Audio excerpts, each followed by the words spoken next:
recording. All right. We're here for QCA on Wednesday, September 21st. And I'm going to be true to form, and I'm actually going to answer some questions. We had a couple people say, Muta from Discord is like, I don't know about things in the US, but did you, oh no, wait, did you actually ever get to the QCA last time, or did you guys run out of time? And I was like, I kind of picked a question yesterday. So yesterday was, what is the best way to help somebody learn Linux? And there's been a great conversation about that in the chat, in the general chat in Discord. So if you want to chime in on that, please let us know and come on in there. And people have been asking me about my Anton. My VM is Anton has been crashing for me, and we don't know why. It was something to do with networking and kernel and VM after I rebooted. But everything seems fine now, so who knows? I think it actually might have been a misbehaving KVM that was plugged in and doing the wrong things on USB, and that item is now no longer connected at all. So I have not had a problem since I disconnected that KVM, which I just realized might be the problem. Which is sad because it's like a $350 KVM, and it failed on me. So I don't know, maybe something else is going on. And thank you again for the follow there. Let me change that. So there, how's that? Is that better? Is it a level 1 KVM? I think it is. What is that? It's yeah, it has everything in it. I think might be happening. I honestly, I think it might have actually been a USB related thing where it was trying to, because VMware mounts USBs into the thing, into the virtual machine. So I wonder. I'm making a question about this because we're talking about it. So, yeah. Give me a second here. All right. So the question is,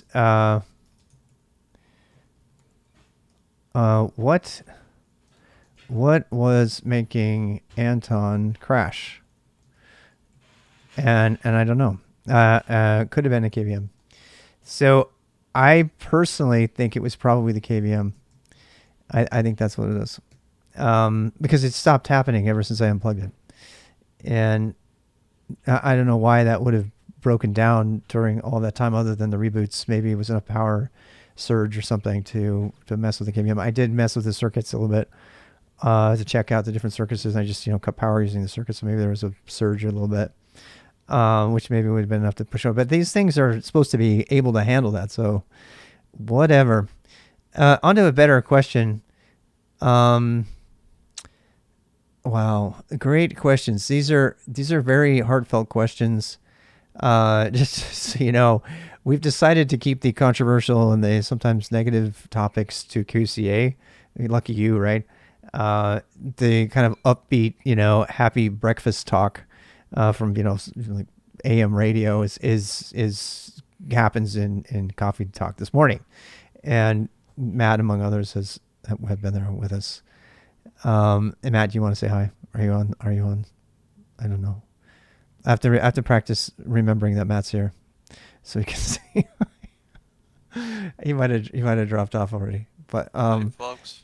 Oh, you are there. Okay, all right. All right, so here we go. Man, there's some really tough questions in the Discord, and I want to get to them. Wow, most of them are self-improvement related. I'm just going to take them in order. If there's anybody, first of all, if there's anybody in chat who has a question that they want answered, the chat always takes priority over Discord, and then my topics are supposed to come after all of that, which I always cheat on. So I'm going to put this one here. Do you have any recommendations on what books to read for self-improvement? Oh, I'm kind of processing that. Matt, do you have any immediate things that come off the top of your head that you would think of? I mean, that's putting everybody on the spot, but what does the chat think? What does the chat think for that? I have some that came to mind, but so I should probably Upanishads. I know. I know. I was actually going to go there, and I'm glad you did for me. Um, there, the wisdom literature, as Joseph Campbell would call it, uh, is relevant, right? Um, so, you know, the Upanishads, the Upanishads, the Tao of Jeet Kune, of Jeet Kune Do. Oh, that's an interesting one. I like that one. I'm nervous. Um, yeah, I mean, there's so many different flavors of self-help out there that how do you distinguish between wisdom literature and self-improvement? I mean, we're talking about Tony Robbins, which is from my generation, versus, or what's his name? I don't particularly like him, but Bruce Lee wrote that one. Scott Young's, I think an autodidact could get a lot out of Scott Young's ultra learning, said user Ben. That is very interesting. I haven't heard of that one before. Thank you for mentioning that. I'll have to put that on my list. My favorite wisdom book is Siddhartha from Hermann Hesse. It's a very hippie answer, but I really like it because it was written by a philosopher and sort of a scientist, and there's another one. Who Am I? 16 Basic Desires from Stephen Rice. And some people would recommend Jordan Peterson's book. I can't fully recommend Jordan Peterson, but some of the stuff that's in that book I think is repeated in other wisdom literature out there. I think. I do think if with this week, I do want to talk about. I actually have a question that somebody asked me a long time ago that I want to put in here, but I don't want to go there just yet. And then the whole thing, what do you think about Jordan Peterson? It's very controversial. Because the guy is controversial, but not right now. Okay, so let's finish this book thing. So I really liked Viktor Frankl. And I'm doing a search here. Let's just do a little search here and I'll look it up. So if you don't know who Viktor Frankl is, I was, forced to read Viktor Frankl in college. Siddhartha is the one I mentioned. Yeah. Don't go there. What are you talking about? Who am I? Yeah, I mean, y'all can have opinions on this. There are people who have very strong opinions in this space. Please, be respectful as much as you can. But what I was going to look for is, so Viktor Frankl. Viktor Frankl was an Austrian physicist. I should probably put a question in here. Who was Viktor Frankl? How about that? And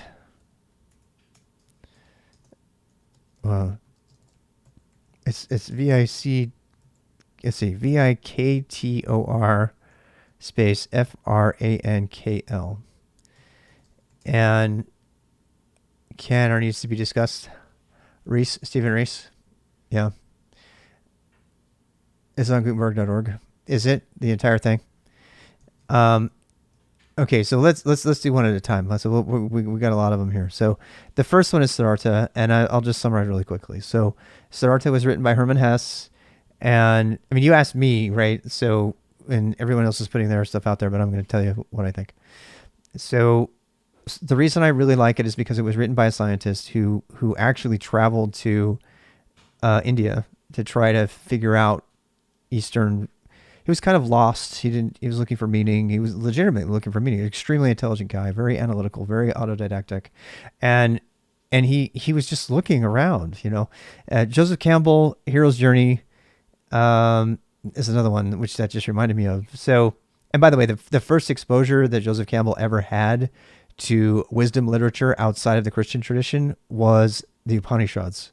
And he was on a boat and somebody introduced him to the Upanishads and he was obsessed with it. He read it completely. He got really obsessed with, Native American culture and stuff, and then went on to be, the world authority without dispute in archetype and world myth and people looking for meaning and tutored. He was the master to George Lucas's Padawan, who taught him everything he knew, and then Lucas put it into a sci-fi and made the rest is history. So that's a little bit about Joseph Campbell. Now, the hero's journey in Joseph Campbell, it's not really wisdom literature, but it's the reason I like it is because it's a place to go to help you identify wisdom in all wisdom literature. So you may hold one particular book as canon in your life, as real, and that's fine. I mean, I don't, but and by the way, that's again getting back to Hermann Hesse's Siddhartha. That's why I like Siddhartha, because Siddhartha is this guy trying to make sense of it. He was raised Christian and everything, and going to the East. I mean, so often we do that. That's exactly what I did, by the way. So when I left the Mormon church, or was kicked out, however you want to look at it, I was looking for meaning, like big time. I was like, well, I don't have a church now. So, and I realized that there's, a very rich history of belief out there, all over the place. And Sam Harris is one of my favorite, who talks about this. And, you don't have to necessarily buy into the mysticism of it in order to gain, the value from it. In fact, there's a famous line, I think I may have quoted it recently, from the comedian in V for Vendetta. And I talked about this recently, actually. I know I did. And he says, I don't have to be, because what do you, if you get caught with the Quran, I think this is what brought it up, actually, because I think this is where this question came up, because I talked about this the other day. If you have the Quran, he has a copy of the Quran and he says, you can be killed for having this. He says, I don't have to be Muslim to appreciate the poem and the wisdom in it. Anyway. And so Siddhartha is about, it's a fictional account of a person in the East, who's born rich and wealthy into the upper class, the Brahmin. And then he goes around and tries all of the Eastern traditions to try to find his way. He practices Buddhism. He meets Buddha, actually. He practices hedonism and lives for sex and wealth and profit and capital. And he falls in love with a prostitute. He teaches him the ways of karma, and all kinds of stuff.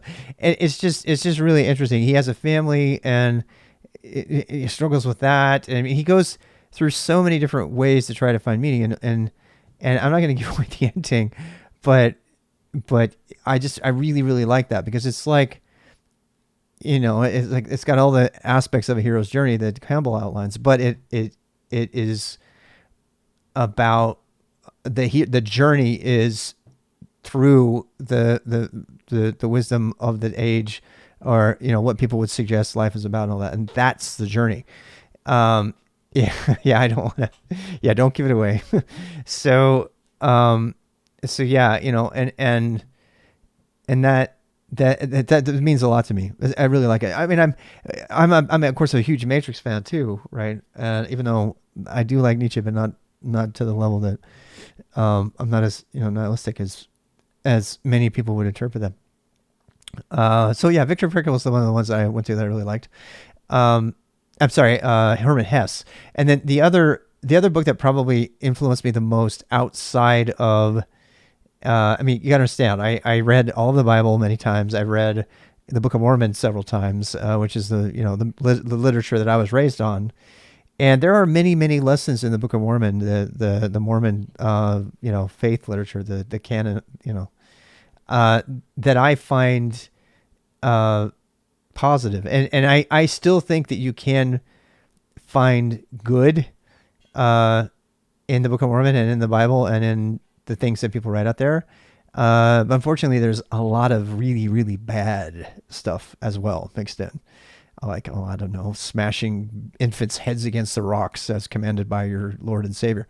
There's just so much. And by the way, that goes for, I'm not just picking on Christians, that goes for most wisdom literature. There's stuff in there. I mean, the Mahabharata is totally violent. It's absolutely violent. And so, I don't know. It's, those are not things that speak to me, but that's the deal. Is that things speak to people differently. So, um, that's what I would suggest.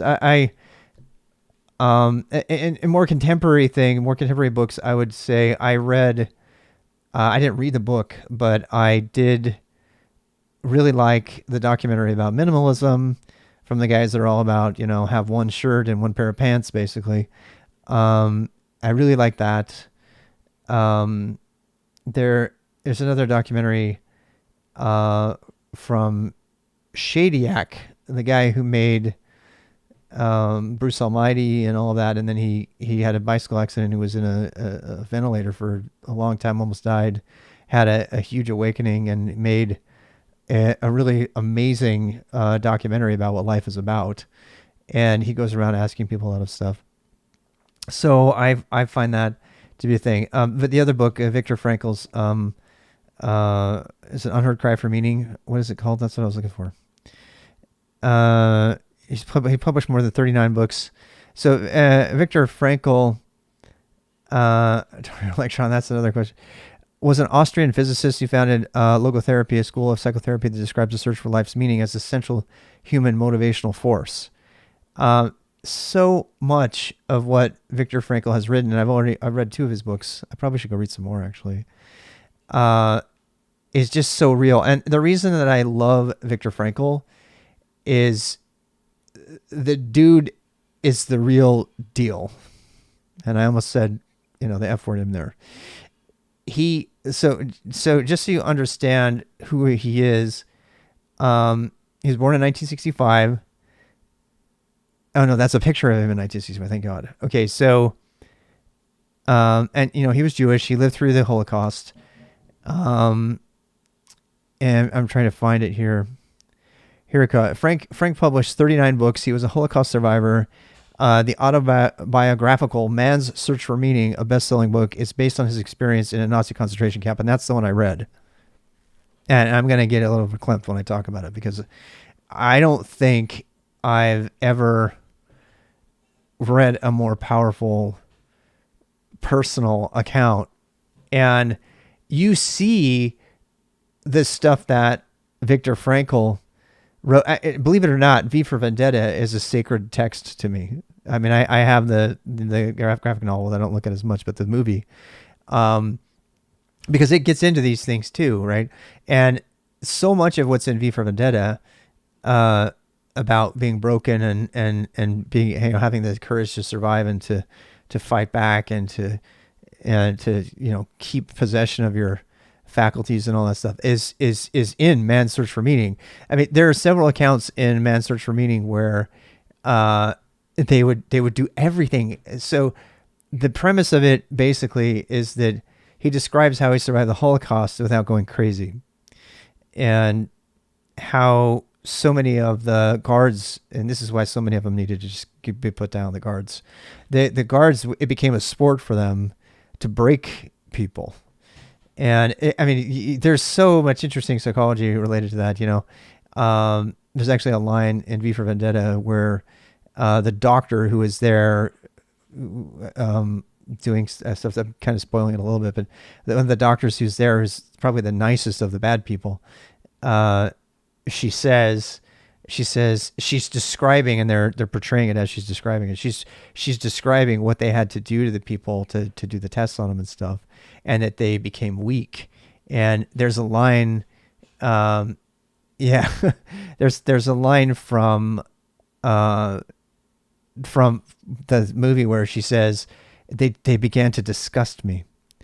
And this is a thing. It's a psychological thing. It's apparently when we perceive extreme weakness, that human beings will naturally gravitate towards just absolute disgust for these people. Because, and I don't know, there's some psychological explanation for it. But it happened a lot, and it happened in the concentration camps, and it happened in, fictionally in this book. But he describes how the one thing that he would not let anybody take from him was his will, was his attitude. They could cut his arms off. They could shoot the people next to him. Everything, and they did it pretty much all. And he describes it. And they could do whatever they wanted to him, but they could never take his mind. He said, "There's the one thing that they can never take from me is my identity and my mind."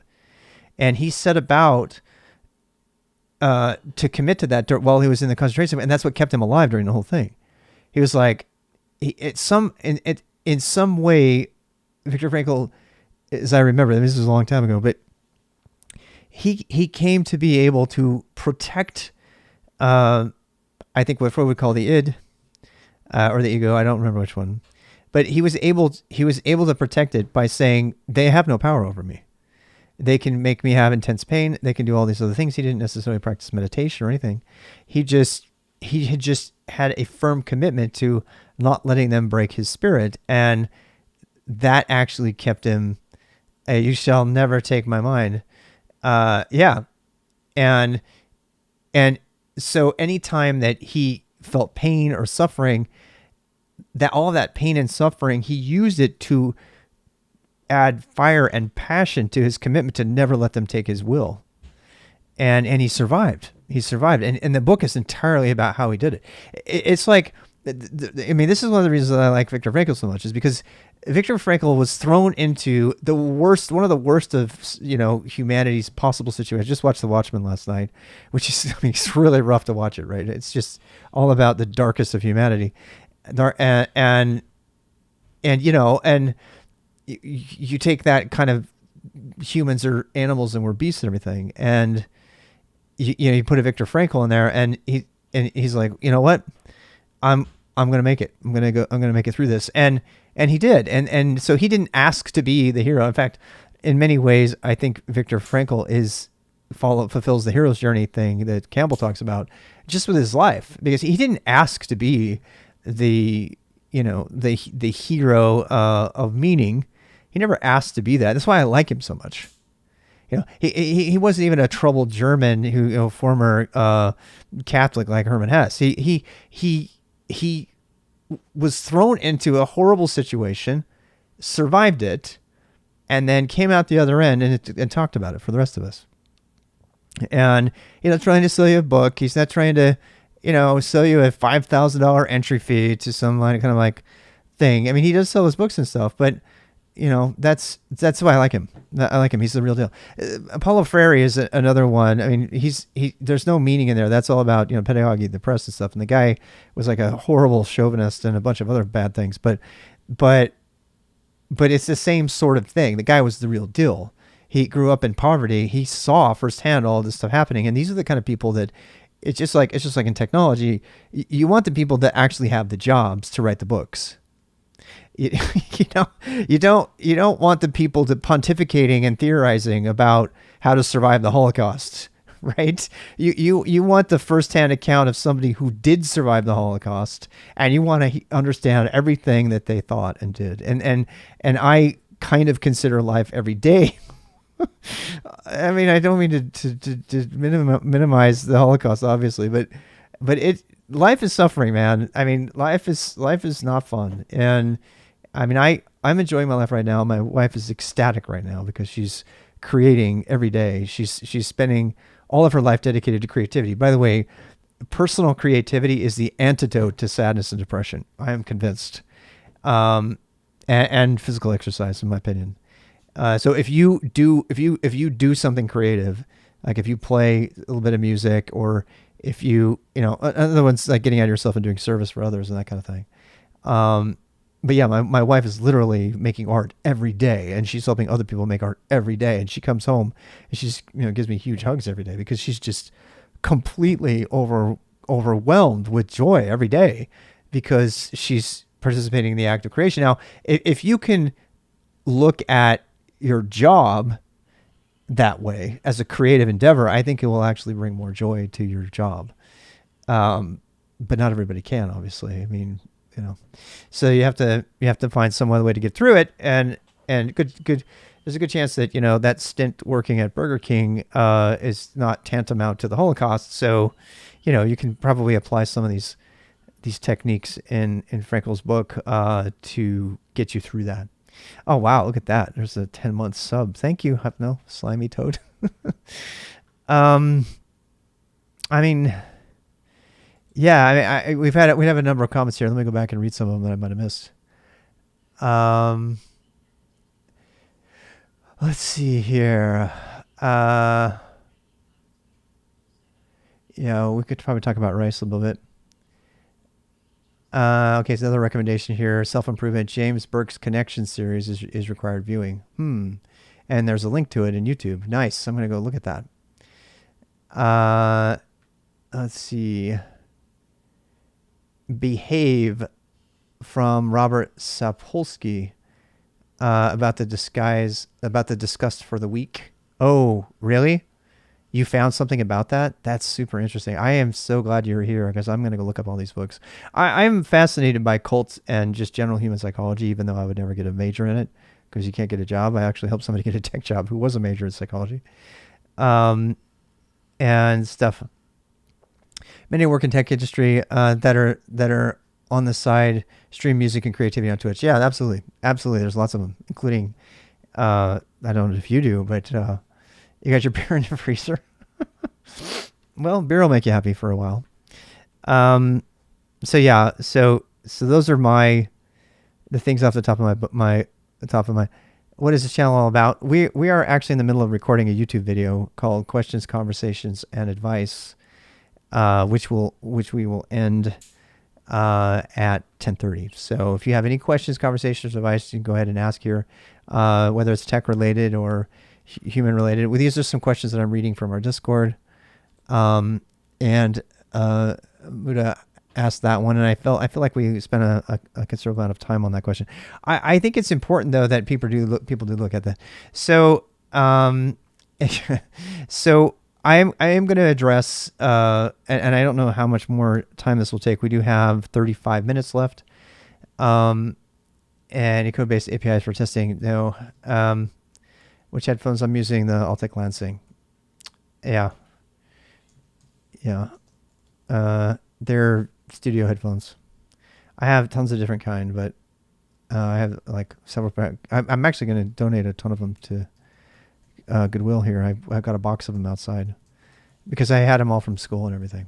And the Alton Lansing are the most true to the sound range, and I'm kind of a sound nut.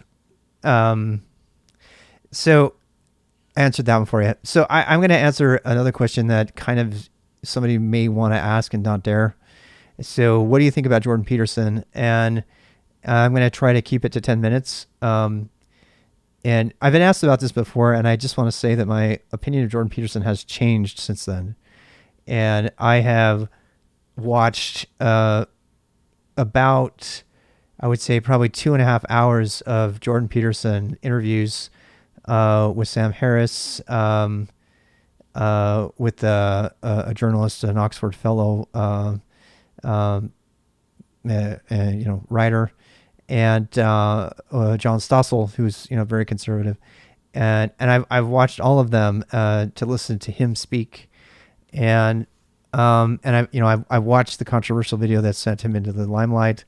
I've read not his book, but I've read the summary of the 12 things, and I think I can articulate where he's coming from on his major message and why he's so popular. But that said, I largely have not changed my opinion about him. But I've found, I mean, the discussion before this was about finding meaning. And if you're asking the question, what book should I read that's going to help me find meaning?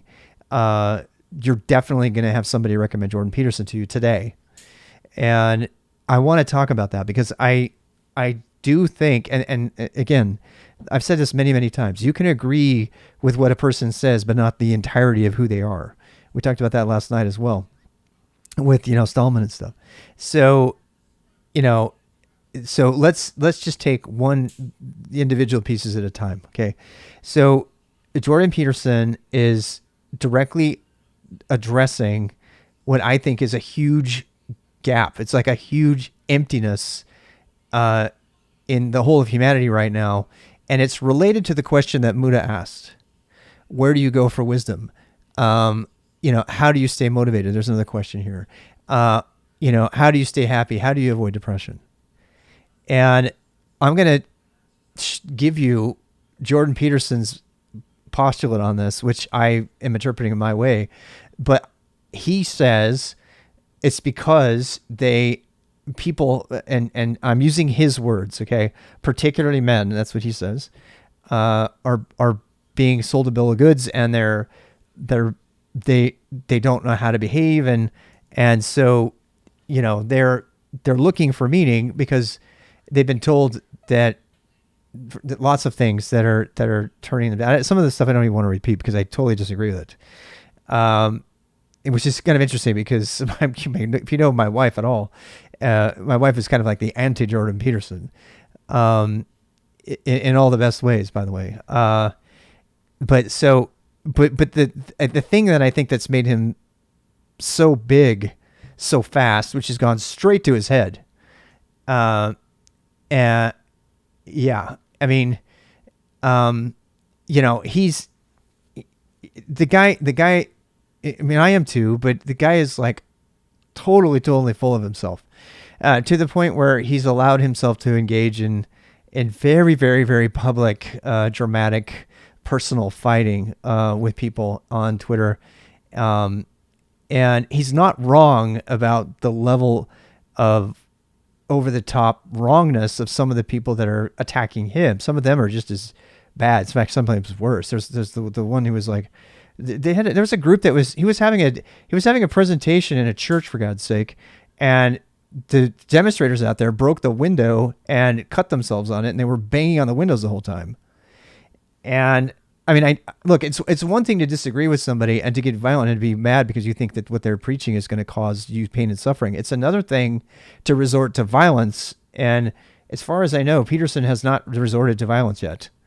He's saying he says that people should be dangerous, and some would say that he's inciting violence by telling people to stand up and stuff. But he himself has never, has never participated in violence. In fact, he's been very good about engaging people intellectually, and he's actually really good at it. He's something of a sophist because he'll twist conclusions and he'll present things as facts which are absolutely not facts, and he can make a very good argument, and he doesn't consider himself a good rhetorical speaker or anything. So what do I think of Jordon Peterson? I think he's very interesting. I'm not defending Jordon Peterson. I'm defending Jordon Peterson by saying that I listened to all of his stuff, and that I don't think that if you just cancel Jordon Peterson and don't listen to anything he has to say, just like if you cancel anybody else, then you will not understand the problem. I don't agree with almost everything he says, but one of the things I do agree with that he says is that there is a void. There is a void for meaning. And there are people right now who, and what's funny is that Joseph Campbell said the same fucking thing. Did he attack trans people on Twitter? No. Joseph Campbell said that humans must have myth. And what he meant in a nutshell was that human beings psychologically will collapse if they don't have something to stand on, if they don't have a foundation. And they, so we don't know what's happening, but I'll tell you, something is happening, right? So, there are things, people are struggling with meaning, bottom line. People are struggling with meaning. And Joseph Campbell would suggest that, So Joseph Campbell would suggest, for example, that what is happening today, and he used to talk about the sort of, not really the malaise, but the problem with himself, because once you attain a level where you're studying archetype and myth throughout all the world and you don't view any of it literally, then the effect of myth, and if you want to understand this, you've got to study Joseph Campbell. He's one of my most amazing favorite thinkers of the modern era, because he gets into the guts of why we believe what we do and where it comes from. And if you don't understand that, you can't understand anything else. And so, I mean, he really digs that apart. And yeah, he's older. He comes from a different generation and stuff. But he talks about how after he got into it, he was like, he couldn't go back. He still attends Roman Catholic services because of the pageantry and because, you know, he can accept it at a more of a surface level. But he openly admits that he is not going to get as much out of it because he cannot make himself believe in it literally anymore. And the problem I think that's happening with the world is what Joseph Campbell predicted. I mean, why do you think people make religions out of Star Wars and Firefly? I mean, people get so fucking cultish about sci-fi and about these fantastic fictional narratives. So far, some of them even try to push it into, I mean, they make jokes about it, right? So there's Galaxy Quest, one of my favorite, you know, satires on Star Trek. And there's a scene in there where these nerds are like totally into, you know, this Galaxy Quest series. They've been studying it their whole lives and everything. And it's not a spoiler to tell you that it actually turns out to be true. Yeah, people want to believe in something. They want to belong. They want community. They want tribalness. That people are tribal by nature, but being tribal means they want to belong, and they want to believe something. They want to make sense of the world. And so, you know, it's very easy to I don't know that person though. So it's very easy to kind of walk into that and just, you know, buy into you know, a Mormon missionary service, you know, and then get all your answers easily. It's just easier. So but I think that Campbell has predicted. So but the scene in Galaxy Quest is, you know, the entire thing turns out to be true instead of fictional, right? And so this fan group who's got every single level of the ship diagrammed knows more than the stars who played the parts, because they're pulled into this alternate galaxy where this ship has been recreated in exactitude, right? But the people that are actually actors that are sucked into that have no idea how to get through the ship, but the fans do. And so he uses some like interdimensional communication to talk with one of the fans, and he goes, and he's like, because they're stuck. They're like, you know, crawling through the Jerry, you know, the tubes and everything. And they have no idea where to go, what to do.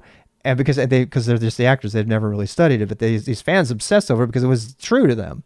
And he says, he goes, well, wait, where are you? He goes, well, I'm on board the one. He goes, what? He goes, it's all true. And he goes, I knew it. And that's it. I mean, there's kind of an emergency. So they like move on to the critical, you know, instructions after that. But it was just so funny.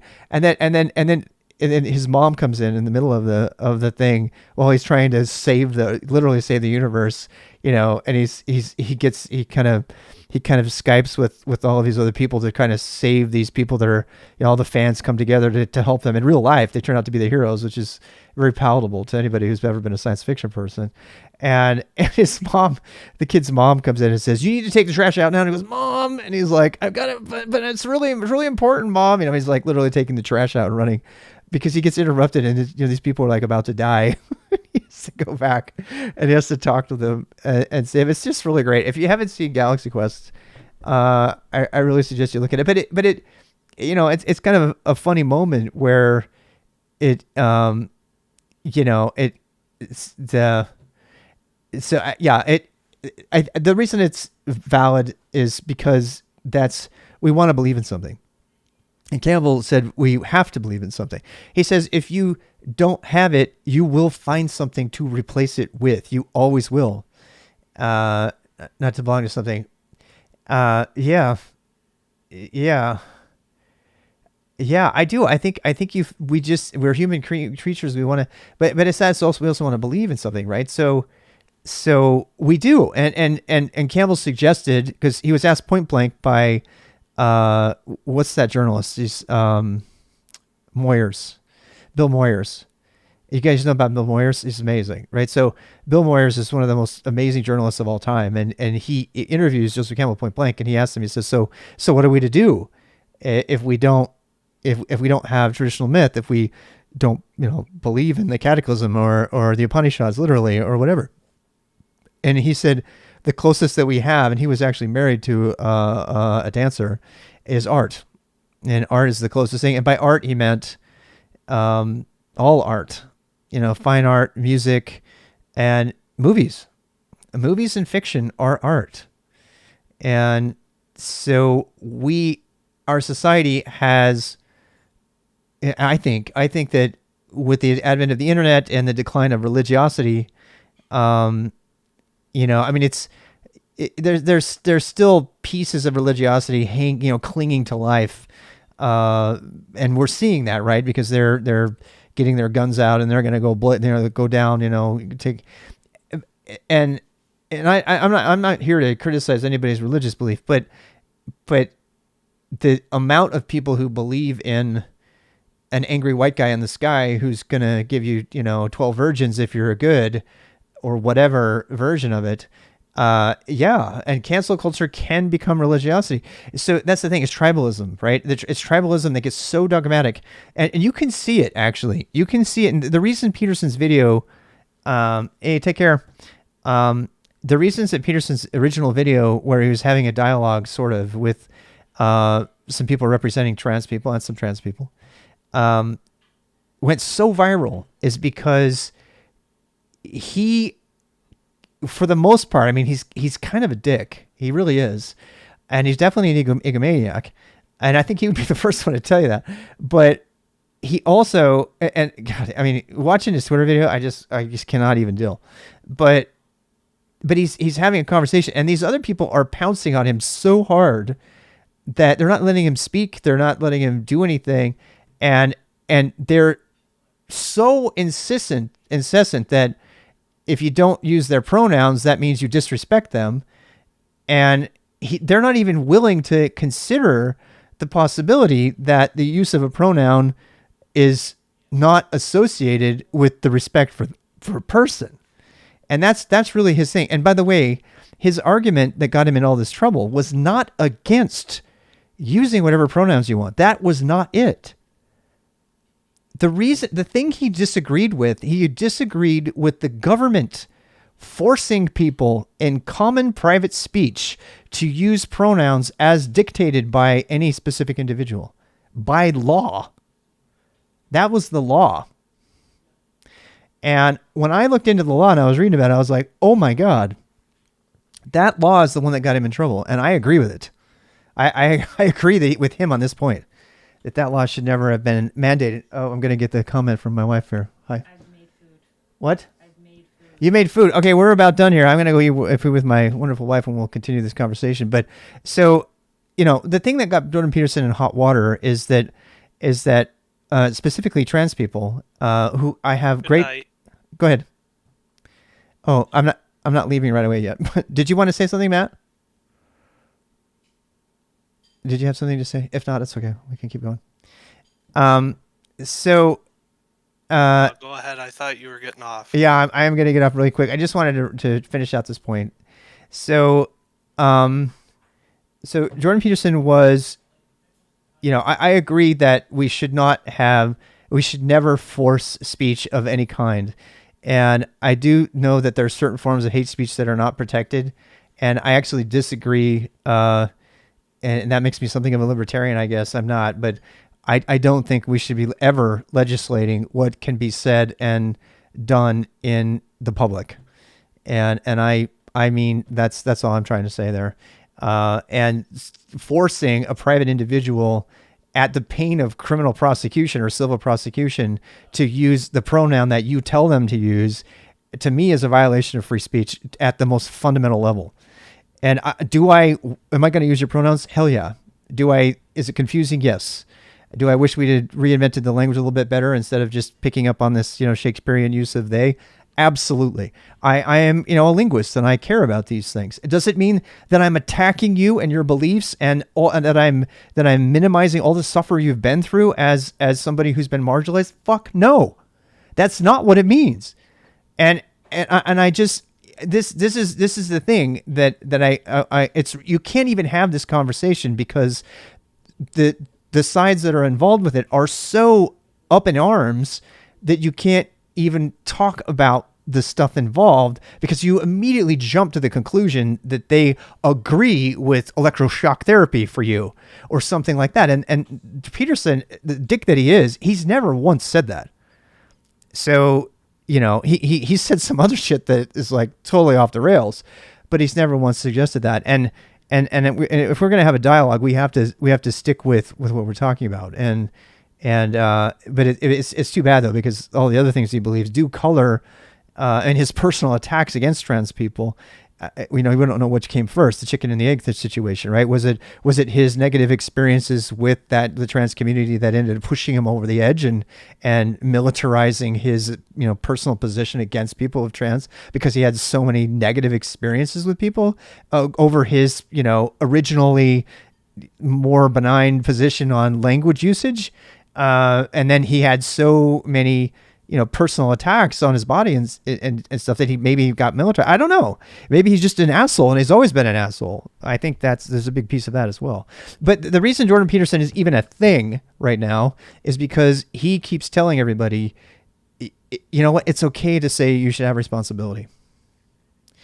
It's okay to say that you should find meaning in something higher than yourself. It's the basis for the 12 steps to get out of alcohol addiction. I mean, and that's true. And these are things that Joseph Campbell would agree with. And Joseph Campbell was not the level of dick that Jordon Peterson is. He was, he was an academic and a very well respected academic. And I don't find anything in his personal demeanor to really attack in Joseph Campbell. I think he was a very kind man, actually. But he does have his history too. So I mean, this is a controversial thing, but I wanted to make sure I got it out there. If I was going to follow so I would definitely read Sam Harris's book. We didn't talk about that at all. And I'm trying to remember the name of it. And I have read part of it, but not all of it. So what do you think of Sam Harris? Sam Harris is kind of a modern Viktor Frankl in many ways. I know that's a simplification, but you take responsibility for your vices, except when you get hooked by business and have to go to Russia to get medical income. I know. Yeah. Oh, I just can't even imagine it. Yeah. So Sam Harris, and I'm not selling books for Sam Harris. I just, I'm looking it up right now. Neuroscientist, philosopher, and best-selling author Sam Harris explores the most pressing and controversial question of our time, making sense. And he has a podcast. Sam, and I think this is one of the reasons that Sam allows a conversation with Jordon, because Sam was doing this before Jordon. Jordon is just doing it's just more pronounced in what he's saying. But Sam has been kind of the atheist who says, hey, these spiritual experiences are not nothing. We need to, this is a part of humanity. And the rest of the, Dawkins and the gang, they're all like, yeah, whatever. I mean, they get mad at me for saying that, but I mean, they recognize that they're good things, but Sam has really made a part of his personal, hey, how's it going? He's really made it a part of his personal, mission in life. To waking up is all about, is literally, the subtitle is literally a guide to spirituality without religion. And I think you could argue that Sam's work was the beginning of that conversation. And that was, that's quite a while ago, actually. And I actually need to read Waking Up again. I read part of it. I kind of scammed through it. I didn't really read the whole thing because I got the general idea. I have seen documentaries with Sam where they've put what they call the God helmet on people, and they induce a God experience by increasing connections between different areas of the brain, much the same way that LSD or mushrooms would do. And he's also big into meditation and stuff like that. We're talking about Jordon recently, and the bottom line, I'm not a Jordon fan, but I wanted to understand where Jordon was coming from and why so many people are responding. And my conclusion is that Jordon is just more strongly saying the same things that Sam Harris has been saying. And so, people want a more direct take on it. And I strongly recommend people read Viktor Frankl, who isn't just some academic who's talking about it and discovered meditation, which I'm sorry, Sam, but that's what you are.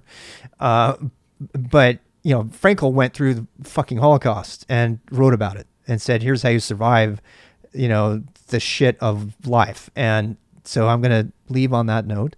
And then you got the other people who analyzed life and made their best interpretation. And that includes, Hermann Hesse with Siddhartha and Sam Harris with Waking Up. And whatever, Joseph Campbell, of course, and whatever wisdom literature that you literally believe in.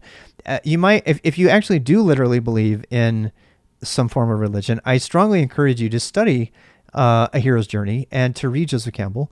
Joseph Campbell is one of the Guide to Spirituality Without Religion is kind of dismissive of religion and as polite as way as it can be. But to understand that, if you read from, the world's authority on myth and archetype and meaning, Joseph Campbell, then you'll understand where those conclusions are coming from, because that's all he's written about is what people believe and why everybody believes in the same things. And there's several things that are completely manifest the same way, completely independently throughout history. It's really amazing. So this is that was the question. So that was a pretty long answer. Religion basically rules on how to live life. Yeah. I mean, hey, buy our pamphlet, live like this, you'll be happy. I mean, I sold that shit. I mean, I was Mormon, right? I didn't sell it. I sold the idea of it. The tough part about this is that the truth is it's actually harder than that. There's no recipe for getting through life well, in my opinion. And people don't like to face that because people don't like doing work. Yeah. So thank you for all the participation. I'm going to go ahead and turn the YouTube off. Matt, your goodbye there. Thank you for that. And I didn't let you get any word in edgewise. We only have an hour though. Maybe we should have like a panel one of these days. We can do that. I think that might be better because I do want to give other people the opportunity to talk about this. So, and this keeps coming up in our Q&A, these questions about advice and depression and jobs and finding your way. And I mean, they keep coming up. So I'm going to keep talking about it as long as people keep asking. So, all right, YouTube, take care.